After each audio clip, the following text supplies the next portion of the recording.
Banyak pertanyaan terkait dengan guru yang sudah lulus passing grade. Misalkan ya, ada 5 orang guru honorer, kemudian yang lulus PG itu ada 2 orang. Katanya, akankah formasi ini dibuka sejumlah guru honorer atau sejumlah PG? Dan bagaimana jika kuota formasi tidak mencukupi bagi yang lulus passing grade? Nah, kalau mau tahu penjelasannya, yuk simak videonya hingga akhir ya.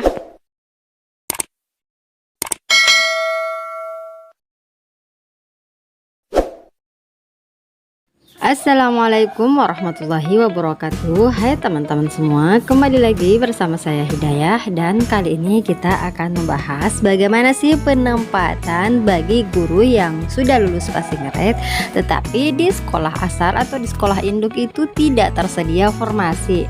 Nah, di sini kita sudah ada gambar atau kita akan mensimulasikan ya bagaimana pengisian formasi di sekolah bagi guru yang sudah lulus passing grade namun di sekolah induk tidak tersedia formasi. Baik, jadi di sini kita perhatikan dulu keterangannya teman-teman. Jadi bahwasanya yang gambar hijau ini atau gambar orang yang warna hijau ini adalah seorang ASN.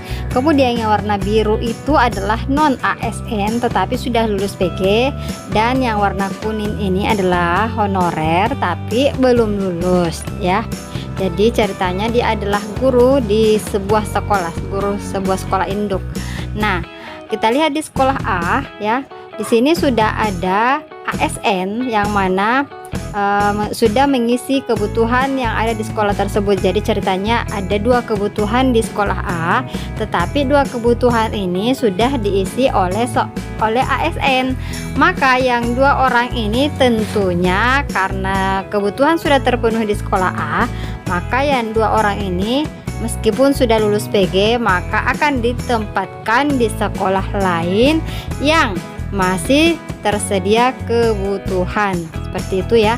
Artinya 2 orang ini kita akan tempatkan di sekolah B dan sekolah C. Ingat teman-teman, di sini pada aturan yang baru ini, regulasi yang baru ini tidak ada lagi sistem geser menggeser oleh guru yang baru masuk. Contohnya seperti ini teman-teman. Kita lihat di sekolah B dan sekolah C itu masing-masing ada guru non ASN yang belum lulus PG. Nah, meskipun belum lulus PG tetapi non ASN ini tidak boleh digeser oleh guru dari sekolah A yang statusnya sudah lulus PG, tidak boleh teman-teman. Jadi kita lihat guru non ASN di sekolah B dan C ini posisinya tetap aman ya teman-teman. Jadi tetap akan di sekolah induk ya, tetap aman di sekolah induk, tidak akan digeser oleh guru yang sudah lulus PG seperti itu.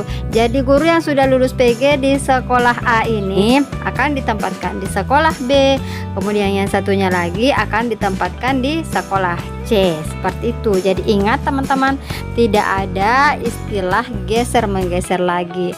Meskipun tadi guru non ASN ini belum lulus PG di sekolahnya, tetapi dia mempunyai porsi tersendiri, mempunyai tempat tersendiri untuk mengisi di sekolahnya. Seperti itu ya. Karena di sini kan jenis pelamar itu ada pelamar prioritas 1, pelamar prioritas 2, dan pelamar prioritas 3, dan pelamar umum seperti itu.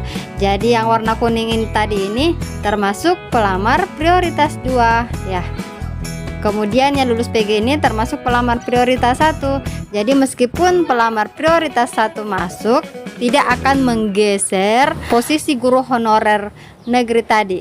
Seperti itu ya. Berikutnya, bagaimana jika jumlah guru lulus PG lebih banyak dari kebutuhan di sekolah induk? Artinya seperti data yang ada saat ini ya, yang dikatakan bahwa memang saat ini itu jumlah guru yang lulus passing grade itu sangat banyak dibanding dengan formasi yang ada di sekolah. Jadi ini yang banyak terjadi sekarang. Nah, kita lihat di sini gambarnya ya, bagaimana distribusi penempatannya. Oke, kita lihat sekolah A. Sekolah A ini ada 4 kebutuhan di sekolah A, kemudian 2-nya itu sudah terisi oleh guru ASN. Bagaimana urutan penempatannya?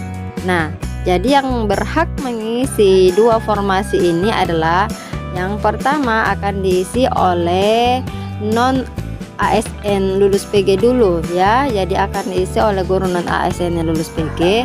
Berikutnya akan diisi. Jadi kebutuhan yang kedua ini akan diisi oleh guru non ASN yang belum lulus. Jadi guru non ASN ini yang termasuk prioritas 2 atau prioritas 3, apakah dia THK 2 atau guru honorer sekolah negeri yang pengabdiannya paling sedikit 3 tahun. Artinya apa?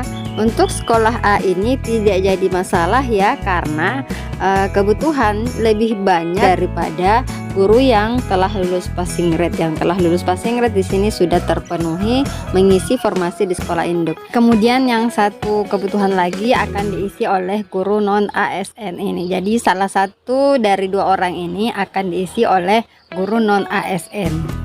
Jadi bentuknya nanti seperti ini. Satunya itu diisi oleh guru non ASN yang sudah lulus PG, kemudian yang satunya itu guru non ASN yang belum lulus atau yang termasuk pelamar prioritas 2 atau pelamar prioritas 3.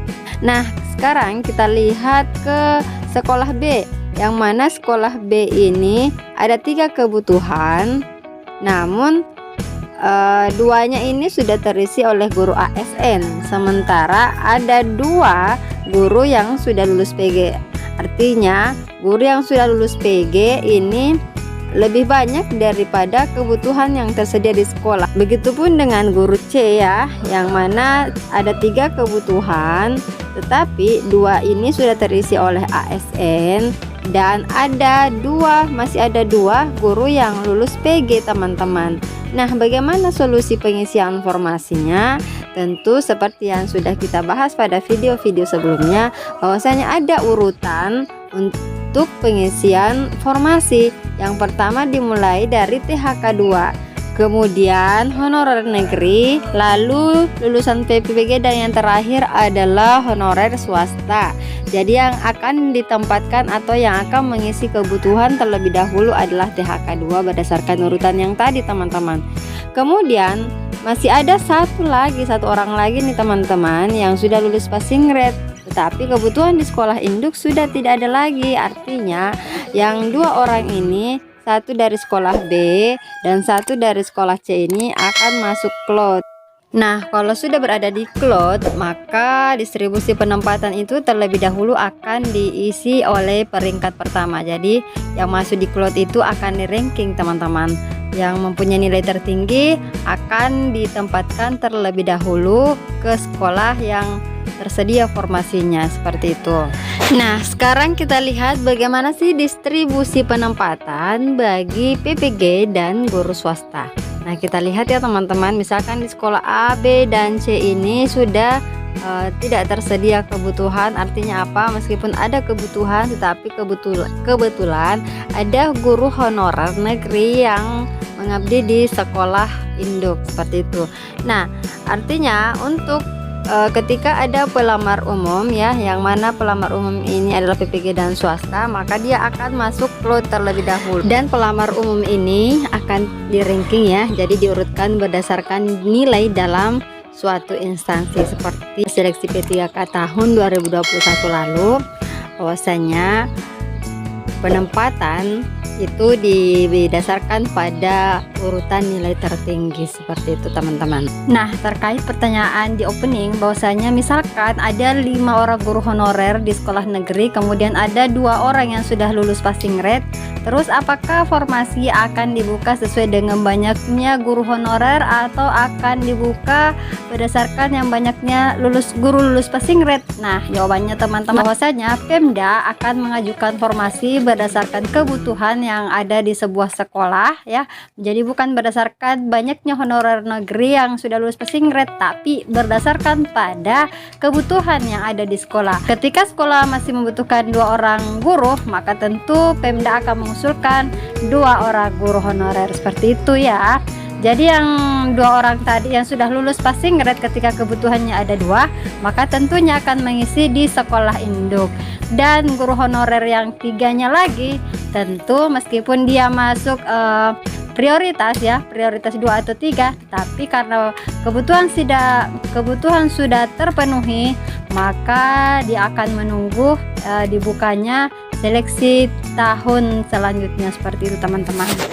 Oke deh, sekian dulu untuk video kali ini, dan jangan lupa subscribe, like, and share video ini. Terima kasih dan sampai jumpa pada video-video kami berikutnya. Assalamualaikum warahmatullahi wabarakatuh.